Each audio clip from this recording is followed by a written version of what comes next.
What's up, guys? It's your boy Ruben. It's the day after. Knicks fans, we got to bite the bullet on this one. And for me personally, I got to state I was wrong on this one. Heat fans, y'all got me. I was wrong. What do we learn here? I picked the Knicks in six. That prediction was blown after game four. And it was, I'm not going to lie to you, embarrassing. But the reason it's embarrassing is because I think for some of us it's a learning. This is something we can learn from, right? But where it's particularly embarrassing for me is I already knew this, right? In that this particular mindset of talent doesn't always be skill, right? And let me better illustrate it. So skill can beat talent, will always be talent when talent doesn't try hard. And what do I mean by that? So you got a team full of undrafted free agents. They lost one of their best offensive threats. They lost another guy in Victor Oladipo, two guys that were able to get their own shot. You got Jimmy Butler, who is, you can say he's the best player in the series if you like, between the two teams. And I only say that because I think Jalen Brunson outplayed him in this series. But ultimately, that's the point. No matter what Jalen Brunson did, we were going to lose this series because our talent didn't try hard enough. And maybe that's an oversimplification because I don't think anybody went out there not to try hard. But when you consider the fact that Eric Spoelstra outcoached Tom Thibodeau, and you consider all the open threes some of these undrafted free agents got, and the contributions they got from the Martins, the Duncan Robinsons, the Max Struses, right? Those guys were able to catch the ball in their pockets and shoot clean threes. Where we got Jalen Brunson on the other end going one on five in certain situations to create our offense. We had a 14-point lead this last game. The second he sat down, the lead evaporated. So where's the problem, right? The problem here is it's something we're going to be discussing for probably all off season. And in that, you got to ask the question, some changes need to be made. I was off the Julius Randle trading him thing, right? But now I'm back on. And the reason I'm back on is he affects the team in such a negative way. When he's not shooting well, like you can just feel. You ever have that person that, like, imagine going out with your boys and there's just this guy that's just always pouting, no matter what you're doing.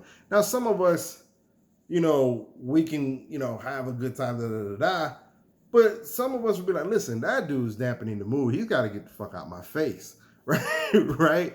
And so I'm just illustrating how one person can kind of ruin a mood for a group of people. And that, in this scenario, was Julius Randle. Julius Randle's pouting for the way he's not playing well. And then you can tell he's pouting because we stopped going to him because after a while, you just can't trust him because he's not going to make the right play. When he's not shooting well, he'll press and then the turnovers come. And you can set your watch to it. It's that predictable. And then when he starts torpedoing leads or we get up by 10 and then we lose the lead and then we're down by 10 and then he keeps doing the shit he's doing. And I said in my last video, imagine these young guys that you have to fight for every minute, but your star is just giving the game away. You eventually, not that you stop trying, but if you're exhausted, are you going to give that extra 10%? Right? It's efforts like Jalen Brunson going 48 minutes, right? And scoring 38 points that inspires others. You see a Quentin Grimes all of a sudden giving 48 minutes, getting hurt and ripping the ball and making a key stop in a key place, right?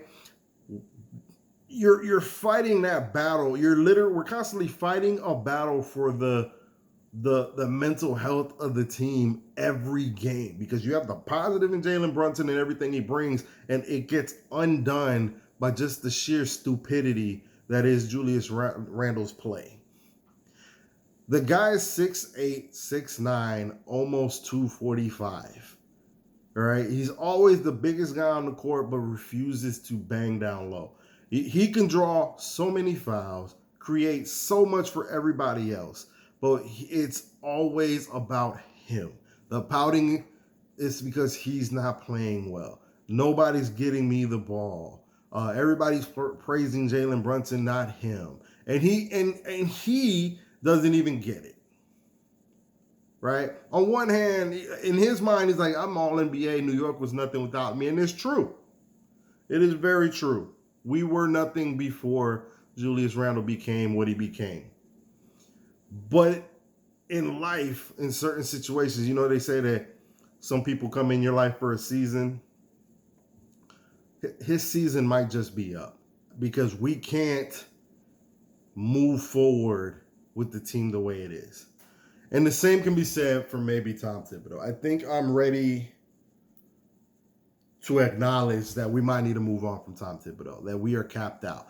And the only way I want to see Julius Randle moved, I blame the front office, because I believe in Tom Thibodeau. I think he's a very good coach. I think he's very good. However, we make things so hard on ourselves. When you have Julius Randle playing the way he's playing, and then you lose Emmanuel Quickley, who was not having a great series, but you're not even giving him the leeway to kind of figure it out when you need another ball handler, you need another scorer. He's the only other guy that can get his own shot outside of Jalen Brunson and Julius Randle. So you got Julius Randle playing bad, and then the only other guy that can get his own shot. This was literally on the back of Jalen Brunson.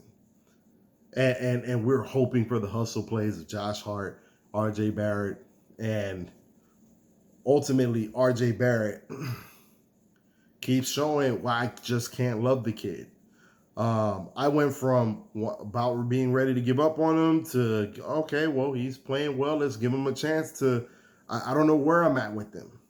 Because I feel like this deep, you should be able to make a routine jump shot at this point. It's embarrassing. You can almost time his misses, right? I've never seen anybody miss so many layups in my life. And it's because he can only score when all his momentum's going forward. He's learned to be a better spot-up shooter from the corners than he was when he first came in, but he cannot shoot a jump shot off the move to save his life, no matter how close it is. Fadeaway, he's clanging it. So in the offseason, I'd like to see some moves. If they're going to keep Tom Thibodeau, I think Julius Randle absolutely has to go, because I would like to see, Tom Thibodeau's not a great personnel guy. I would love to see him being forced to have to use and develop the players. But maybe we've reached our limit with Tom Thibodeau as well, because I'd like to see Quickley in a more expanded role, which I thought he was getting this year. But I'd like to see them develop Quentin Grimes, because I think he has so much more to offer than what we've seen so far.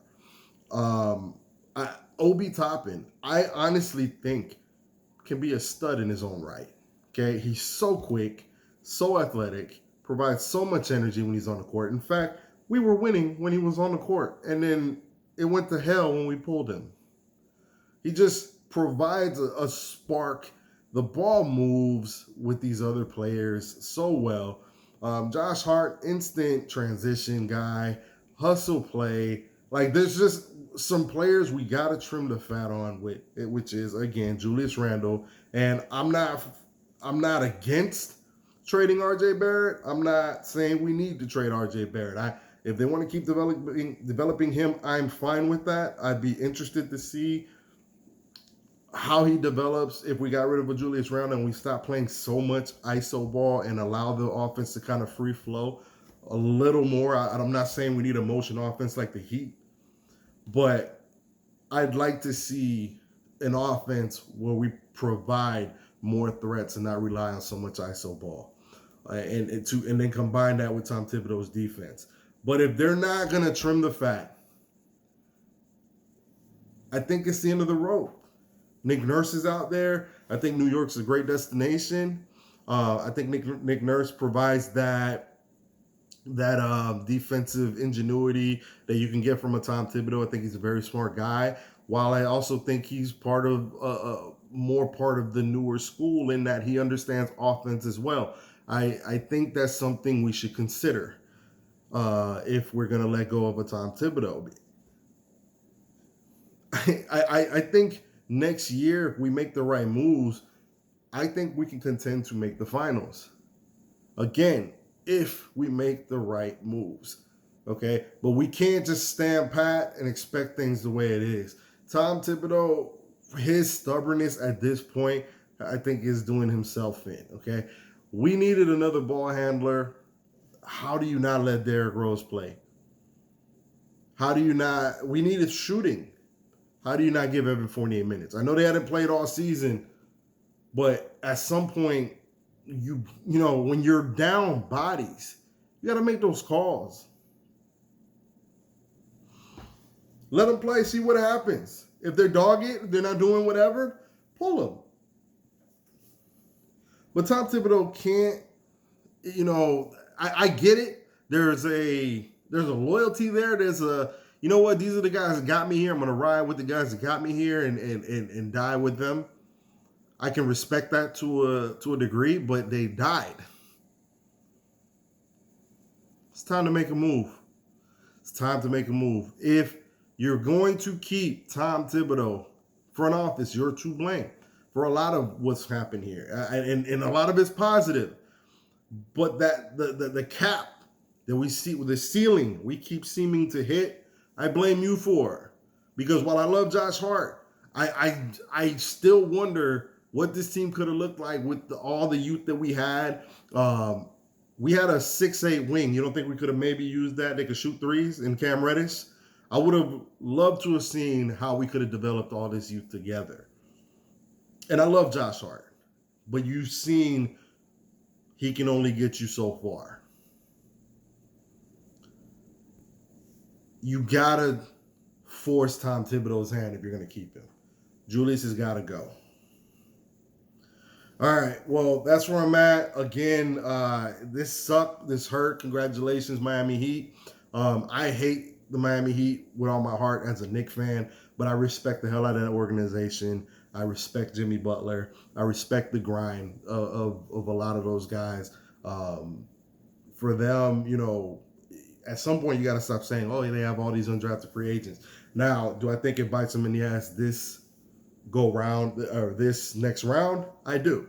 Because at the end of the day, the Miami Heat, the best way I could describe them, and I've said, you know, the Miami Heat are that team that they just kind of hang around, and if you make that mistakes, they know how to capitalize on them. In football, to use a football metaphor, they're that team that you end up playing like the Peyton Manning Colts or the greatest show on turf, or now in this age, the Chiefs and Pat Mahomes and that offense. The Miami Heat are that team that they know, hey, we got a good running back. If we can control the clock, keep the sticks moving, keep the possessions low for the for the Kansas City Chiefs, then we have a chance at the end of the game.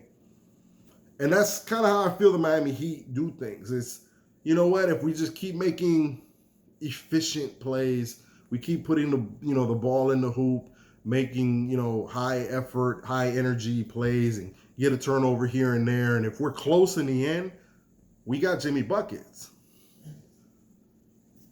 So, there's respect to that. They are often the least talented team on the court when they're playing, particularly in the playoffs. And they take advantage of every curveball they get, or every advantage they get. Giannis was hurt. You saw what happened.